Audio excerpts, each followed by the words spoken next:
So, you were also there, I believe, when Owen fell it over the edge. Is that correct or no? No, Owen passed away in was in Kansas City, Missouri. That was in '99. Okay, so you were not at that particular. No, and no, Owen was my best. Everybody asked me who do I like the best of all the athletes I had throughout the years. Oh, I would have to say, I should say probably. I'll just say unequivocally, Owen Hart was.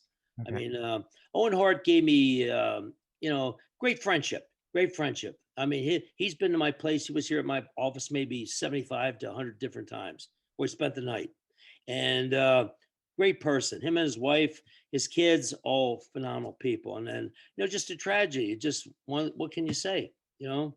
He falls and he falls down. He falls 90 feet, and you know how he passed, right?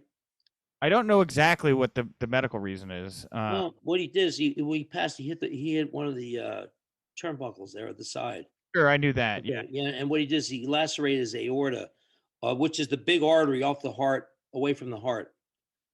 So as an ER doctor, you have 6 minutes to live, from what was told to me. Do I see any reports that said that? No, but I talked to some pretty good people that verified just what I told you. Oh my God. I mean, what a horrendous. I mean, you can do all the CPR you want, or you can do all you want. There's no medicines for it. There's no injections. You need an emergency opening of the chest to reattach the that big aorta, which goes to the left ventricle of your heart. God. Yeah. Oh, horrific way to. I mean, what can you say? What can you say? I mean, just unfortunate way to pass. One of the greatest guys you ever meet too is Owen Hart. Really was phenomenal guy, unbelievable guy. So you said you did the physicals and stuff. Were you Sure. checking out athletes before they joined the WWF or WWE, or were you just checking athletes that were active on the? Well, that's a good question. Some people that I doctored or knew before came to me, and I gave them recommendations to help them get into WWF at the time. Okay, yeah, yeah, like Gene Snitsky. You know who that is? Yep. Him, he's one that comes in. Gene, I doctored whatever. To make a long story short, before he was a member of WWF, he was very interested because he was a he played for he was a professional football player too. He was with oh he was at University of Missouri. That's where he played football. Okay, and he I think he had a tryout with I forget who it was, the Eagles maybe, or I don't know who he had a tryout with. But anyway, but bottom line of his, but so he came. I used to bring him to some of the wrestle matches before he was a member with WWF, and he worked, and he made it. Yeah. But I knew him before. But most of the guys, no, I don't. Not most of the new guys, not really. It was after they became members of WWF. Okay. I guess I was just kind of wondering what red flags are for Vince. Like, are there certain injuries and stuff you look for that are like make you less?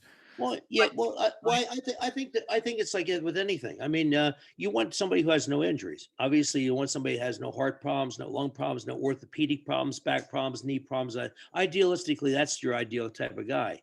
Right. But from everything I've seen and whatever, they screen them pretty good to make sure that they're in good physical shape. Yeah, yeah, 100%. How do you deal? There was obviously a lot of issues with like drugs and stuff in the locker room. How did you deal with like guys that were trying to get prescriptions or abuse? Well, Like, let me be right to the point on that. And I appreciate that's a good question, Nick. I think. Listen, I have always been noted, even back as an ER doctor and I've been since up here in the Poconos since 1984 as a good, clean doctor. yeah, Okay, that's what I've heard. okay, that's my reputation. Right. Okay, I don't in my office today. I write for no codeine cough syrup, no sleeping pills, no Xanaxes, no nerve pills, no Valiums, none of that crap. No Tylenol threes, no Vicodins, no Percocets, none of that garbage. Okay, I tell people, listen, I'm talking about my patients here. I said, listen, I'm your friend, I'm your doctor, but I'm not your legalized dope dealer. I said, there's other people out there that write that crap. I don't write any of that garbage. Okay. Why? Because 5 years from now, you're going to look back and say, that Romascavage was my medical friend. Because most people don't need it. Okay. If you do need it, excuse me, I send you to a pain specialist who does that. That's how I do my practice. So throughout the years in WWF, okay, have I been approached? Well, I guess so, maybe indirectly, but my reputation stood me above all the other critiques of how it was. Okay. In other words, the guys knew whatever. I mean, I was always dealt like I'm dealing with you, always like fair, square, and right to the point. Okay. And as far as that goes, did I ever have to sell anybody? Not really. Did I ever see anybody put steroids in their butt, their arm? No, never did. Okay. Because as a role of as the doctor, I never saw any of that stuff. So anyway, I was just totally immune to that situation. Totally. Yeah. What is your opinion of like deathmatch wrestling? What do you think of like the exploding barbed wire kind of No, glass? I'm not for that. I'm not for that at all. That's, you know, well, excuse me, I will tickle my cough in my throat. Oh, what I tell people is this: if I'm going to put razor blades, barbed wire, use a weed whacker on your stomach or whatever, or light bulbs, 3 fluorescent light bulbs. That ain't wrestling. That's a whole different type of set of annex. Now, is there room for that? Well, excuse me. Is there room for that? Yeah, I mean, if you depends on there's those fans that like that stuff. But as far as how it is today with should I say the civilized way of doing wrestling, you don't need that. You don't need that. I mean, you don't have to do that because it doesn't really do anything at all to make you any better of a superstar than what you are. In fact, you're going to get hurt, and guys do get hurt. Yeah, I'm not for it. David Arquette almost died in a death match. I know. I know. And you and so like you, I asked because like you still like do indies, right? Am I Yeah, right? I do a lot of indie wrestlers. Okay, and the thing of is this: I do a lot of I do PPW, which is a big independent type company here in Pennsylvania. They do real well. A lot of their guys wind up on with Vince on TV, what have you. Okay, and AEW and all that. But the thing of it is the fact that they know how I'm as a doc. Okay, number one is the fact that if anybody gets hurt, okay, I say to them, I said, absolutely no chair shots at all to the head or neck. I tell them, I say, if I see anybody putting a headshot from with a chair to your head or neck, I'll call the fight off. The whole night's gone. Really? State because as Yeah. I can do that. Okay, as a state representative in the state of Pennsylvania, the doctor has the authority to do that. Okay, because I tell people, I said, listen, you came here healthy. I want you to go home healthy. Okay, I don't want nobody getting hurt. You have families, you have your whole lives ahead of you. Okay, but I don't want nobody getting hurt. Okay, and that's the bottom line. I want you to go out there and do the best you can, put out a really, really, really, really good, show and event. But I don't want nobody to get hurt, and that's the central theme. And guys that know that do that. If you get hurt, gets cut, I sew them up at the ring. I always sew up the guys always at the ring, and they never ever get charged. Okay, like you were saying to me earlier, like as an independent doctor, I do that stuff in my office. I mean, I got tons of people coming here with no insurance, Nick. Nothing, nothing, nothing. And you know what, Nick? I tell them, I said, just smile. I'll make your day. I said, listen, and we find ways to barter it off and we whatever. And it goes real smooth. And that's been always my reputation. Man. Yeah, I on the indies and stuff, when you're working there and I do a lot of indies, like at least five, six or seven different indie companies right now. Yeah. I really appreciated hearing you say that you are that adamant about the chair shots and how you'll call things off because I obviously brought Mick Foley, Dwayne Johnson brutality, right? How much of a wake up kind of call was it for you in the wake of Benoit when the realities of head trauma and pro wrestling really kind of bubbled to the surface? What was that like for you? Well, Chris Benoit, I knew him very well. Chris Benoit, I already sewed him up. And Chris Benoit, I don't know if you ever met him, Nick, or not, but Chris Benoit was a first class guy. I mean, very nice fella, very sincere guy. He was nice to his kids and the whole 9 yards. But I'll tell you something. What really hurt is he was going to come up to our place to come bring his family up here to see us a month before everything went sour down south on him, if you know what I mean. Yeah. And it's awful. Now everybody said, well, he's on steroids, but if you knew anything about Chris Benoit, you knew the fact that he was taking injectable stuff all of his life, medically prescribed for a condition going on. So in other words, people throw that rock at him, and I said, no, he wasn't dirty at all. He was just doing. He was one of the cleanest guys out there, a good guy, first class guy, great to his fans, but he was an excellent wrestler, an excellent person. We miss him all. I really mean it. Yeah, and so, but again, like the steroids, that's one part, but the head trauma really is, what seems to have, indicated that led to him, doing this heinous act. Like how much of a wake up call was it for you when you realized the effects of what this head trauma had done to a guy like him? And, obviously it sounds like you would have no tolerance for it now, which I think is great. Which I don't. You're right. You're right. Well, head trauma, Nick, is one of those type of things. I don't like chairs on heads. I don't like, I don't like head and neck. I don't like the abrupt trauma. to the head and the neck. I mean, I tell people you got to use a chair, hit them on the back, hit them on their butt. You know what I mean? But you don't got to hit them on the head or the neck. That's just totally. I tell that to all the independent shows. They all know how I am. I says if you do it once, guess what? We're all going home. The event's canceled, So, and that's how it is. and so, and obviously you're not running the company. You don't have any control over that. But like before Benoit, before kind of the effects of concussions and stuff come out, like, did you have a thought that, this is probably not the healthiest thing you can be doing, bashing other people's heads with chairs and things like that? Well, Nick, Nick. Well, I would say that's pretty much a commonsensical question. We all know that's no good for us. Okay, but it's just like any other sport. You see these guys that are out there hitting their heads, football players. All these guys. Okay, and what happens to them after the fact, post concussion syndromes. Yeah, there's so much gray zone. What happens to that person later? There's a lot of gray zone involved here. Okay, so what happens is what do we do then? Well, you send them to all the high tech specialists, you do the MRIs, you do this, you do all the cognitive type things about it, and basically see what goes on. And again, that's basically it in a nutshell. But is anybody for it? I don't think there's anybody that would say, "Hey, yeah, I'm for people getting hit over the head." But like I said before, it evolves that way with some of these athletes of how it is. What was so when you joined in '93? What was the attitude towards like concussions and things like that? Was it something that was talked about, or was it still something that people had? It was. The events that where I were at really wasn't. Well, let's see. '93 was. Let's see, was like Razor Ramon, Kevin Nash days, and all those guys like that. First met all those guys. Okay, Shawn Michaels. That's when I first met all these guys. Right. And no, it was more like just hardcore wrestling. There wasn't like that concussion type of scenario, if you know what I'm saying to you. Gotcha. All right. Yeah, because they were what they call main event style, right? There wasn't. Absolutely right. Absolutely. Yep, you're right on. Yeah, exactly.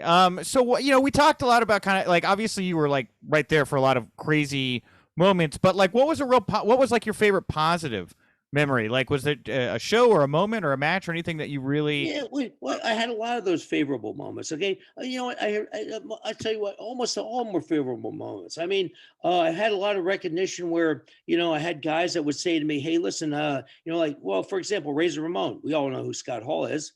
Yeah. Well, back in 1994, I think it was 94. He was in a belt. He got a belt right over his mustache, and he had a nice laceration through his mustache.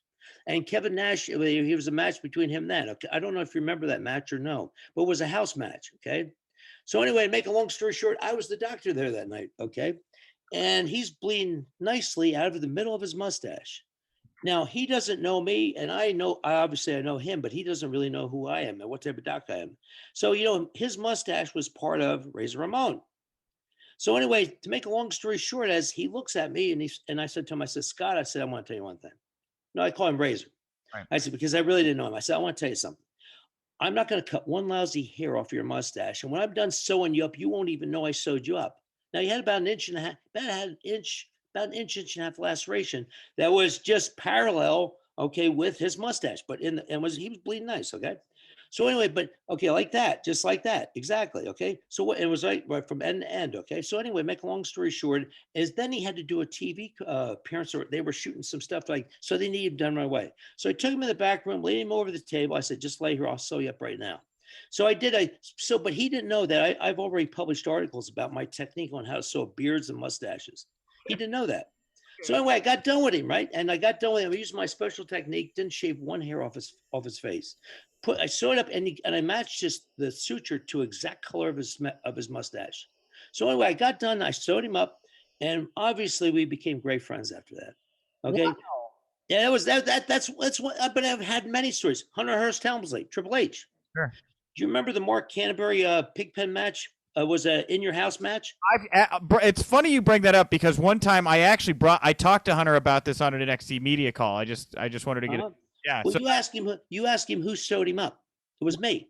So what happened? What was the injury here? What happened is him and Mark Canterbury, okay, both great guys. Okay, he somehow fell and they were in the mud, okay, and he got cut. He had a nice vertical laceration of I don't know how many stitches I put in a bunch. It was a pretty long laceration. So we got him out of there, and Hunter was Hunter. He was just coming into WWF too at that time, basically too, and took him in the back room. washed him down, cleaned him up really good, and I sewed him up. Guess what? We became good friends after that too. It was one of them. So if you talk to him again, ask him who sewed him up after that pig pen match. Probably enjoyed having all that pig crap sprayed off of him. It doesn't. Oh my God, we cleaned him out real good, antibiotic him and all this and that. But I put a bunch of stitches in him and all that. That was a good time. What was the what was the worst injury you ever saw when you were working for WWE? Well, I'll tell you what, the worst injury I probably ever saw. That was probably let's see. I've had a couple bad ones where people have hurt knees and stuff like that, and backs and all that. Probably Foley's in that match with Foley when he fell down and went from that distance, and when you saw the teeth come through his nose and he's bleeding right out of his mouth. I mean, he was bleeding. It wasn't like a little drip or a little drab. Okay, the man's bleeding, and I'm in the corner with him. I'm sure you could probably see me in the in the reruns and what have you. Yeah. But you'll see me in the corner with him, and I says, Mick, we'll get you better. Stay positive. And you know what I mean? So anyway, we go through there, right? And remember, there was all thumbtacks in the middle of that ring. That was after he fell through the cage. Is when right. That's right. That's right, Nick. I think that's a shoot there where you're actually trying to be like, Mick, you really should stop wrestling right now, and he's fighting you and saying, "I'm." And he really was fighting me and whatever. I said, Mick, your teeth are coming through your nose, your mouth, you're bleeding good, whatever. So we're walking out, right? We're taking him out right to the back, right? And there's all thumbtacks in the whole ring, right? And so when I got home, I had a lot of my patient said to me, he says, do you have any of those thumbtacks in your shoes? We'd like to have those thumbtacks. I says, you got to be kidding me. I don't want those thumbtacks. I threw them all away up, right? So we all laughed. It was a good laugh. So we took Mick in the back there, sewed him up, stopped the bleeding. He was coming out there. He was bleeding nicely, okay? And all the boys are in the back trying to, do their best for support. And it worked out. He stopped the bleeding and all this. Then like I told you, I took the 2 teeth out of the nose, put them on ice, and he eventually went whenever that time, but he did go to the University of Pittsburgh. Yeah. Wow. All right. Well, Dr. Frank, I want to thank you so much for the time. It was great to just get to touch on what it is to be a WWE doctor, some of the crazy experiences that you had to have. If people want to find out more about you, what do you have anywhere that you would send them? Or no, I would do. Let me see. I'll tell you what. First of all, if anybody has any questions, okay, they all can contact me or anything like that. By phone, okay? My phone, I have a lot of people that call me, whatever, talk to me and this and that, whatever, about anything like that. I don't have a web page. I don't really have any of that fancy stuff, whatever. It's not my, whatever. It's just, I don't do it that way.